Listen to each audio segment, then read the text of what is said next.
from the News Channel 5 network. This is the Plus Side of Nashville.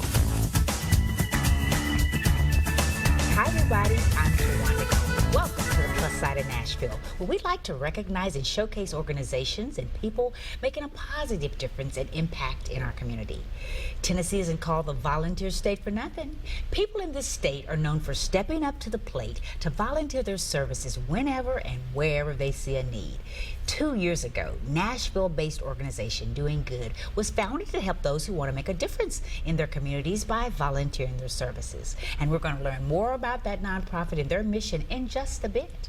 But first, we're shining the spotlight on an organization that is a priceless resource and life changer for low-income families in Davidson County. The Metro Action Commission offers a variety of services and programs aimed at helping people help themselves and each other.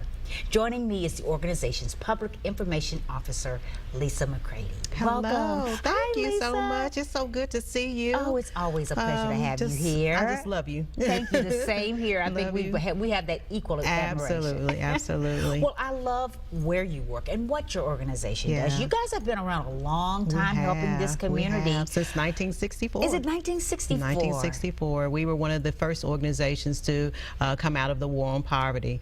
And so we have been trying to empower families for many, many years. Our charge to eliminate poverty and to mobilize resources for families who are living in poverty, that is our goal. And so we are remaining true to that goal and wanting to empower our families and have them leave us much better than they came to us. You guys do a great job of that, and we've seen many, many instances of that.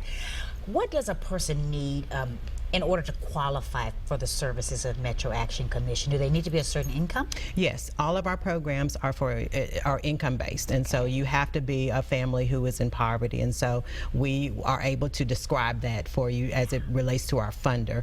But what our main goal is for families to come into us for whatever reason. We have a myriad of programs and services that they will come to us for, but we want to make sure that we're able to impact the household's income. And so, for instance, with workforce development, with education, we feel like those are the main components to help a family to be empowered.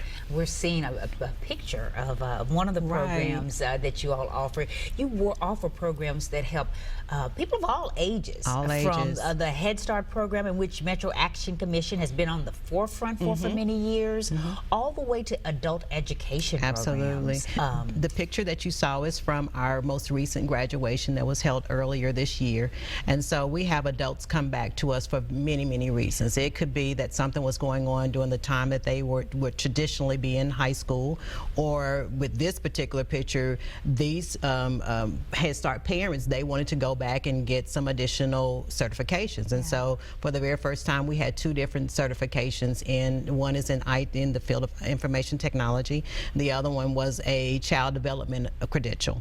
And so those families or those parents were able to come back, get those credentials free of charge. We covered the cost for them. We also had child care available, and so we made it very easy for them, or easy as it relates to the barriers. The programs were pretty tough, but our families hung in there, and so we have a cap and gown graduation at the end of the program. And so you can come in and get your high school equivalent, you can come in and get a credential that helps you in the workforce, and so we believe in celebrating them. And so it's just really a privilege and an honor to be able to see a person come into our organization in one particular spot and to watch them transform into what they end up being when they leave us. And so it's just rewarding work. For both you all and for the participant. For them. I think it's more so for us, you know, because, you know, we're the cheerleaders. We're like, you can do it, you know, and so they're hanging in there. And they have different, you know, difficult lives, many of them. They come from just really challenging backgrounds, some of them. Some of them need us to kind of pep them up and let them know you can do this. Just hang in there. It's a different mindset. It's a different world that we know that you're accustomed to, but we're there with you. And so once they believe that they they can do it, they buckle down and they do it. The GED exam is not an easy exam to take. Really? It's not. It's so you all absolutely work with them as you know that they're trying to get their GED. Absolutely. Kind of help them out for the testing. Their classes, and so they come to classes Monday through Thursday from about 9 a.m. until 1, and so they have classroom instruction. They go through all of the different math, and I saw it. I have a master's degree. Yeah. And so I went in there and I was like, you know, this is above what I remember doing, you know, but they're hashing it out. They're working together. They're not giving up. And so we have some incredible instructors that work with them, and part of it is just the confidence level. I was going to say the same thing, Lisa. Sometimes they just need someone believing in them. Absolutely. And saying, you can do this, and I'm going to help you get to where you need to be. That is absolutely true. So you guys are inspiring so many people. You have a lot of moving parts in the organization, as you mentioned. You have a lot of services that you provide, and one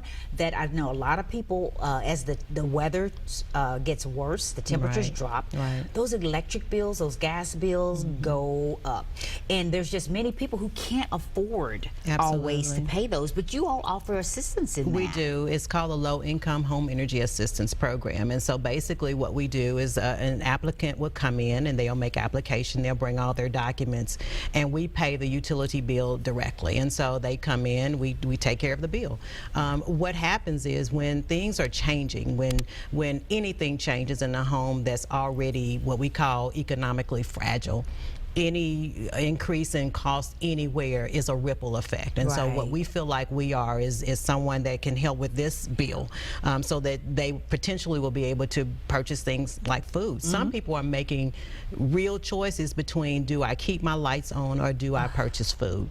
Those are real scenarios for some people. Some people go to work every day, and because their wages are not exactly all that they need in order to make sure that their house function, they have we call a well-oiled machine. You know, they have everything down to a science, but if anything is out of whack, it just causes such distress. Medical bills, loss of a job. So many unexpected things that can sort of just crop up out of the blue. And you may have been going along just fine, and then all of a sudden you need some assistance. So it's really good to know that you all are there for that. And you even help with some bill pay. We do. And so in addition to the utility assistance program, we also help with rent mortgage. So if someone was laid off due to no fault of their own, or terminated, and they have a separation notice or whatever, we're able to help them. And so we just want people to come in. They can access our information on our webpage. They can call us. We have customer care hours every day, from Monday through Friday from 8 until 4:30. There's someone there to help.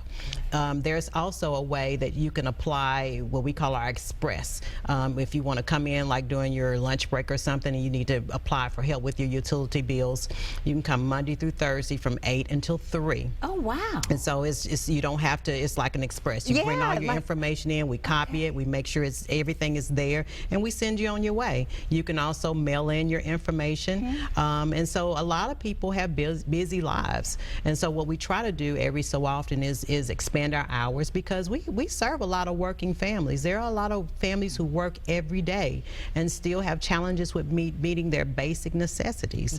And so they're not bad people, they're not lazy people, they're not any of that. They're just having, you know, they have lower wage jobs, and it's just harder, especially living here in Nashville when the cost of living for housing and things of that nature is starting to creep up. And so we pride ourselves in being there for families who just need that one little push to keep them going on their way. That is so good to know. As I mentioned, all age groups, you're there to help. And something that came out of a recent youth summit, a youth violence summit, has helped you guys in putting together a program for our local youth. Tell me about it's a summer camp? It is. Well, you know, last year this time we had a lot of violence. A lot of our teams were involved in different things. And so we got together, we said we need to be able to do something. Now, because of our funding, we knew we couldn't save all of Nashville, and we couldn't serve all of Nashville. And so what we did, we came up with a program that helps older siblings of our Head Start babies. And so we had a youth technology camp for ages 14 through 17. And so what it was designed to do is just, if you were interested in it, you never heard of it, you just always wondered about it. This was an opportunity for young people to come in and just be exposed to some of these top level companies that are here in Nashville, right in our backyards. So they got to walk into the HCA, the Information Technology division of it, which I didn't even know existed, separate from the hospital. But you got to see all these amazing things. And so you pull young people from whatever their environments are, still low-income families. And so they may not have ever had this opportunity. They had an opportunity that many Nashvillians adults don't have. Yeah. And so a part of that program was, it was 8 weeks, and it was all day. And so you have your teenager engaged in something all day. And so the parents really loved it because they didn't have to worry about it. And so at the end of the summer, or throughout the summer, they got an $800 stipend. They had a free laptop at the end of the thing that they were responsible, or they had a part in building. And so Dale donated it to the program. We had the Nashville Technology Council that helped us out with having these incredible experiences, and we had our own staff just kind of managing it. And so it was just an incredible thing. And so Mayor Berry came and visited us. And so she was a part of just coming in and just seeing what they were doing. And so a part of Opportunity Now, which we'll hear a lot about going into 2017, is an initiative that the mayor is now doing to make sure that other teens have an opportunity to be engaged during the summertime, because that was one of the things that came out during the summer, during the summit. They didn't have things to do. It wasn't a whole lot of opportunity for them to make money, and so, or to have experiences. And so our mayor has committed to finding partners like us that are interested in helping with giving young people these incredible opportunities. And so we'll be doing our second cohort this coming summer. And so we're very excited about it. And I'm excited for you. You're giving so many people hope at Metro Action Commission, and so many of these young people need it, our older adults going back to school, and our Head Starters. Everyone needs that hope, and you guys are definitely on the forefront of it. Well, we believe if we affected a multi-generational way. So we start with the young babies, we got the parents, we have the older siblings. We feel like if we attack it in that way, a family can have multiple opportunities to have success. Yes. And so starting from very young to all the way to the parents or grandparents. Well, thank you all for what you do at Metro Action Commission. Thanks for having me. It has been my pleasure to have you here, Lisa. I enjoyed really good work. Thank you. Keep it up. Thank you. And when we come back, we're going to talk about an organization that believes in doing good, because when you do good, you feel good, right? Stay with us.